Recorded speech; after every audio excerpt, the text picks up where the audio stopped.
सच में चुड़ैल होती है या नहीं, यह तो मुझे आज तक नहीं पता।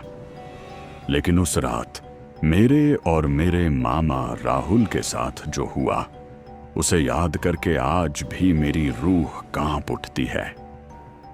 नमस्कार दोस्तों, मैं हूं मिस्टर के और आज मैं आपको सुनाने जा रहा हूं एक ऐसी सच्ची जैसी लगने वाली डरावनी कहानी जिसने हमारी जिंदगी हमेशा के लिए बदल दी।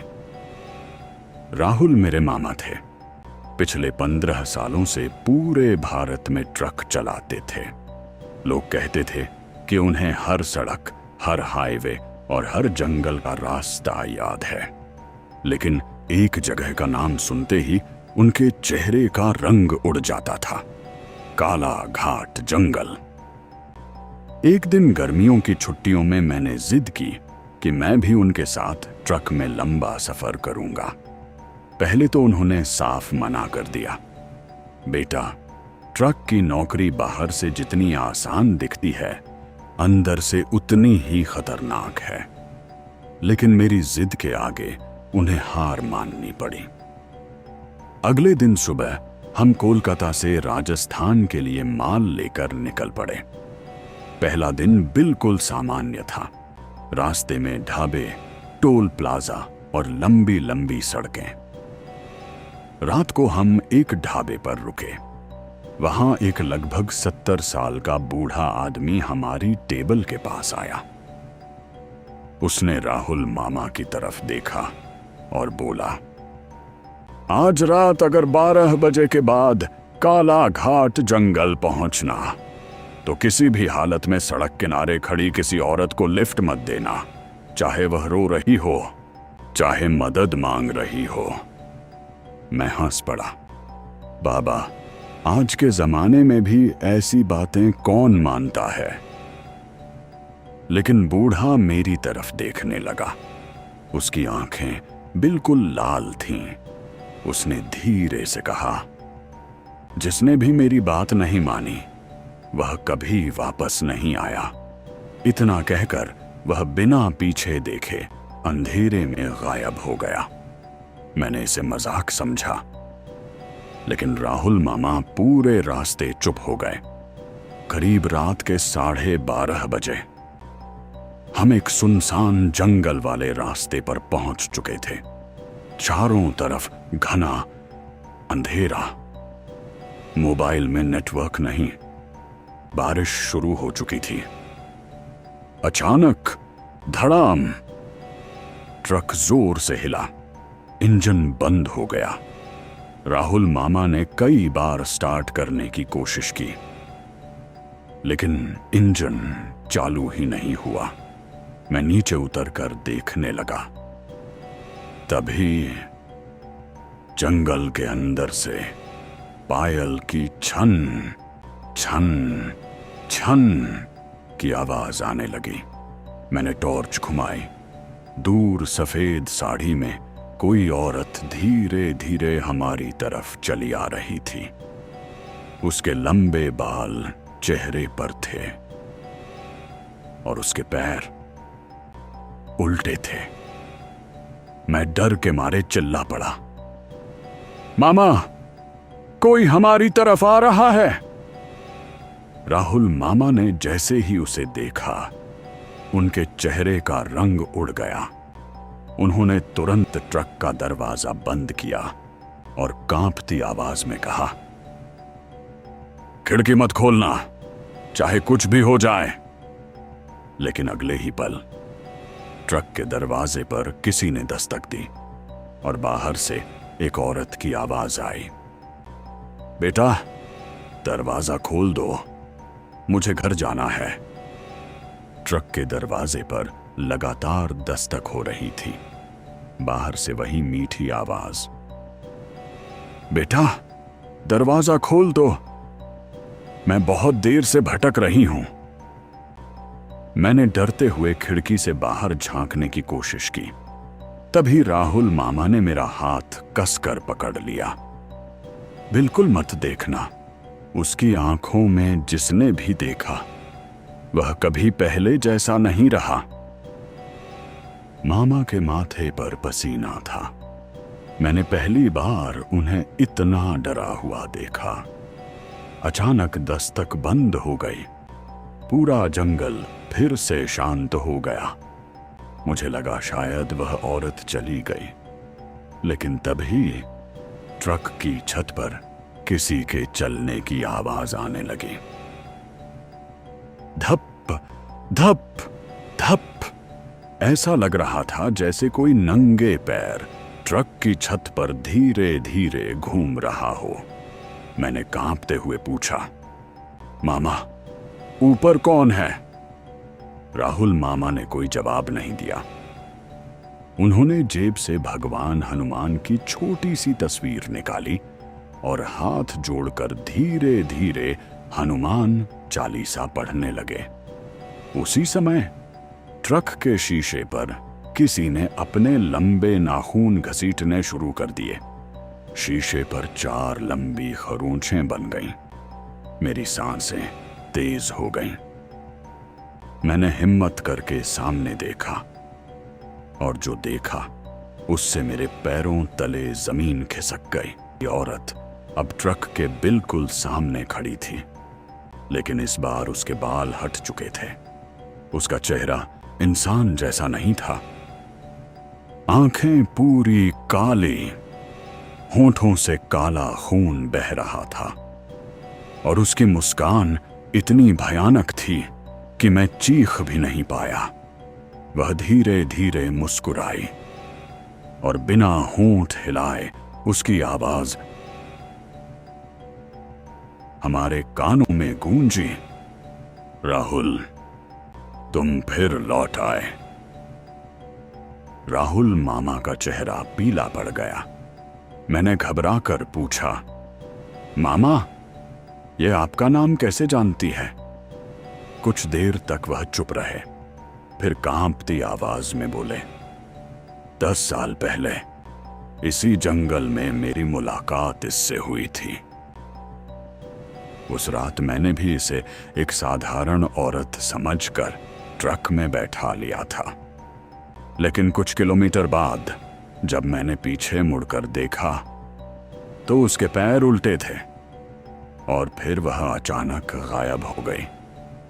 उस दिन के बाद मैंने कभी इस रास्ते पर रात में सफर नहीं किया। इतना कहते ही बाहर खड़ी चुड़ैल जोर जोर से हंसने लगी। उसकी हंसी पूरे जंगल में गूंज उठी। अचानक ट्रक अपने आप हिलने लगा। बिना इंजन चालू हुए वह धीरे धीरे पीछे की ओर खिसकने लगा। पीछे गहरी खाई थी। मैं और राहुल मामा दोनों पूरी ताकत से ब्रेक दबा रहे थे, लेकिन ब्रेक काम ही नहीं कर रहे थे। ट्रक हर सेकंड खाई के और करीब जा रहा था। तभी अंधेरे जंगल के भीतर से किसी बुजुर्ग की भारी आवाज सुनाई दी, पीछे मुड़कर मत देखना, और जो भी हो ट्रक से बाहर मत उतरना। हमने खिड़की से बाहर देखा।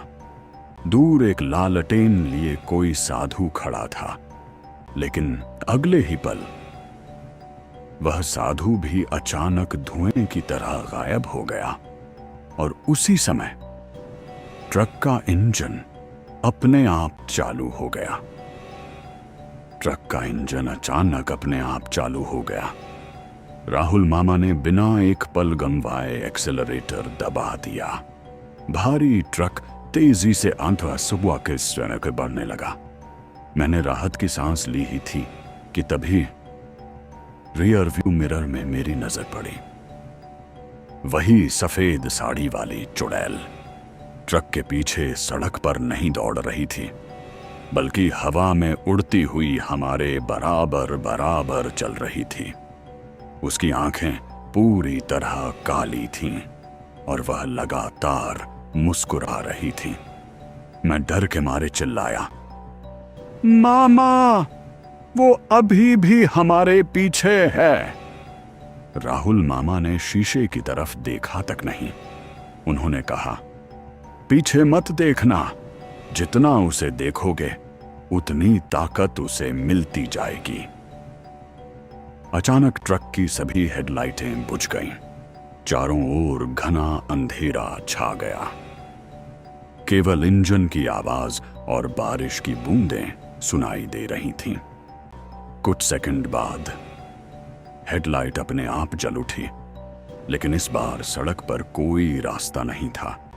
सामने एक पुराना टूटा फूटा मंदिर दिखाई दिया। उसके बाहर वही बूढ़ा आदमी खड़ा था जिसने ढाबे पर हमें चेतावनी दी थी। उसने हाथ उठाकर ट्रक रोकने का इशारा किया।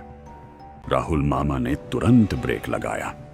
बूढ़ा धीरे धीरे ट्रक के पास आया और बोला, मैंने कहा था वह तुम्हें पहचान चुकी है, अब वह तुम्हें इतनी आसानी से नहीं छोड़ेगी।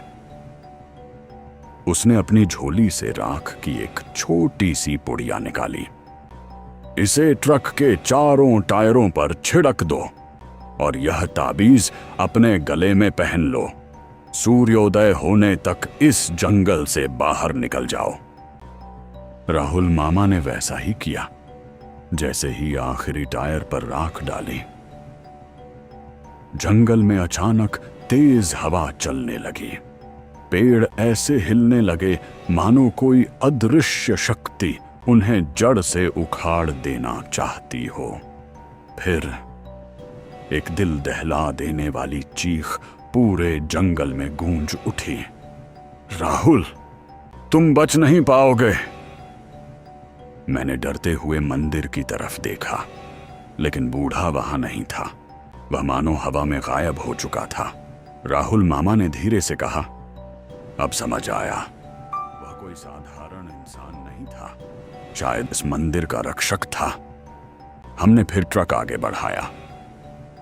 करीब 10 मिनट बाद हमें लगा कि अब सब ठीक है, लेकिन तभी ट्रक के केबिन के अंदर अचानक मिट्टी और गीले बालों जैसी बदबू फैलने लगी। मैंने धीरे धीरे अपनी सीट के नीचे देखा और मेरी चीख निकल गई। सीट के नीचे से 2 काने याने लंबे हाथ बाहर निकल रहे थे और वे धीरे धीरे मेरे पैर की तरफ बढ़ रहे थे। मैं पूरी ताकत से चिल्लाया, मामा, वो ट्रक के अंदर आ गई है। राहुल मामा ने जैसे ही नीचे देखा, उनके हाथ से स्टीयरिंग छूट गया और तेज रफ्तार ट्रक्स ने जंगल के सबसे खतरनाक मोड़ की ओर मुड़ गया। ट्रक बेकाबू होकर खतरनाक मोड़ की तरफ दौड़ रहा था। सामने गहरी खाई, पीछे मौत जैसी खामोशी और केबिन के अंदर सीट के नीचे से निकलते हुए काले लंबे हाथ। राहुल मामा ने पूरी ताकत से स्टीयरिंग संभाला। उसी समय मैंने पास रखा लोहे का रॉड उठाया और उन हाथों पर जोर से मारा। पूरे ट्रक में एक भयानक चीख गूंज उठी, लेकिन अगले ही पल वे हाथ धुएं की तरह गायब हो गए। राहुल मामा ने तुरंत ट्रक सड़क के किनारे रोक दिया। दोनों की सांसें तेज चल रही थीं। मैंने कांपती आवाज में पूछा, मामा, आखिर यह हमारे पीछे क्यों पड़ी है? राहुल मामा कुछ देर चुप रहे, फिर बोले, आज मैं तुम्हें वह सच बताऊंगा जो मैंने 10 साल तक किसी को नहीं बताया। उन्होंने गहरी सांस ली। 10 साल पहले इसी जंगल में मुझे सड़क किनारे एक घायल औरत मिली थी। मैंने उसे ट्रक में बैठा लिया। कुछ दूर चलने के बाद उसने मुझसे कहा कि उसका बच्चा जंगल में छूट गया है। मैं उसके साथ जंगल में चला गया, लेकिन वहां कोई बच्चा नहीं था। अचानक उसने अपना असली रूप दिखाया। उल्टे पैर, लंबे नाखून और खून से भरा चेहरा। मैं किसी तरह भागकर ट्रक तक पहुंचा और जान बचाकर निकल आया। जाते जाते उसने कहा था, राहुल, एक दिन मैं तुझे वापस यहीं बुलाऊंगी। इतना कहते ही अचानक ट्रक का हॉर्न अपने आप बजने लगा। इंजन बंद था, फिर भी हॉर्न लगातार बज रहा था। बाहर घना कोहरा छा गया। कोहरे में धीरे धीरे कई परछाइयां दिखाई देने लगीं। पूरा जंगल सफेद साड़ी पहने औरतों से भर गया। हर औरत का चेहरा एक जैसा था। हर किसी के पैर उल्टे थे और सभी एक साथ हमारी तरफ बढ़ रही थीं। मैं डर के मारे रोने लगा। राहुल मामा ने मेरा हाथ पकड़ा और बोले, अगर आज सूरज निकलने से पहले हम इस जंगल से बाहर नहीं निकले तो हम कभी घर नहीं लौट पाएंगे। उन्होंने पूरी ताकत से ट्रक स्टार्ट करने की कोशिश की। पहली बार, दूसरी बार, तीसरी बार इंजन चालू हो गया। जैसे ही ट्रक आगे बढ़ा, सारी चुड़ैलें एक साथ हवा में उछलकर ट्रक के पीछे दौड़ने लगीं। उनकी चीखों से पूरा जंगल कांप उठा। लेकिन तभी सड़क के आखिर में दूर एक बड़ा सा प्राचीन मंदिर दिखाई दिया। मंदिर के ऊपर उगते सूरज की पहली किरण पड़ने ही वाली थी और उसी क्षण सबसे बड़ी चुड़ैल ने एक भयानक चीख मारते हुए ट्रक के सामने छलांग लगा दी। ट्रक पूरी रफ्तार से उसकी तरफ बढ़ रहा था। ट्रक पूरी रफ्तार से उस भयानक चुड़ैल की ओर बढ़ रहा था।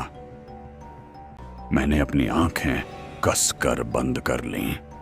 राहुल मामा ने पूरी ताकत से स्टीयरिंग पकड़ा और जोर से चिल्लाए, जय बजरंग बली। अचानक पूरा जंगल एक तेज सुनहरी रोशनी से चमक उठा। ऐसा लगा मानो सूरज की पहली किरण सीधे उस प्राचीन मंदिर के शिखर पर पड़ी हो। उसी पल ट्रक के सामने खड़ी चुड़ैल दर्द से चीख उठी। उसका शरीर धुएं में बदलने लगा, लेकिन अगले ही क्षण वह फिर से हमारे सामने आ गई। इस बार उसका चेहरा पहले से भी ज्यादा डरावना था। उसने गुस्से में कहा, राहुल, आज तुम नहीं बचोगे। तभी मंदिर की घंटियां अपने आप बजने लगीं।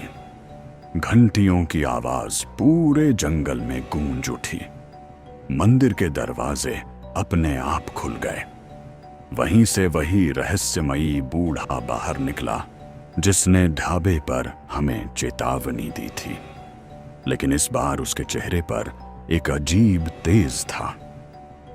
उसने हाथ में रखा त्रिशूल जमीन पर टिकाया और ऊंची आवाज में मंत्र पढ़ना शुरू किया।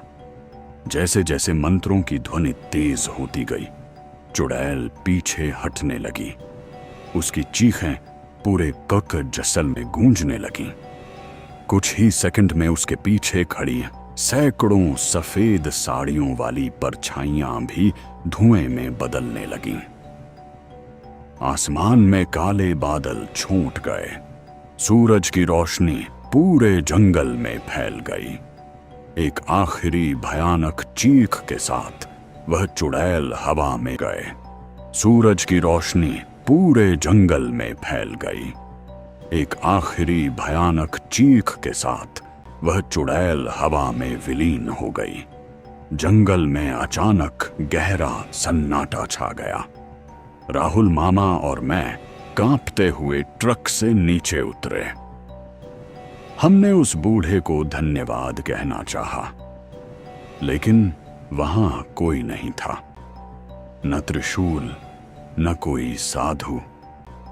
केवल मंदिर की घंटी हवा में धीरे धीरे हिल रही थी। मंदिर के पुजारी वहां पहुंचे।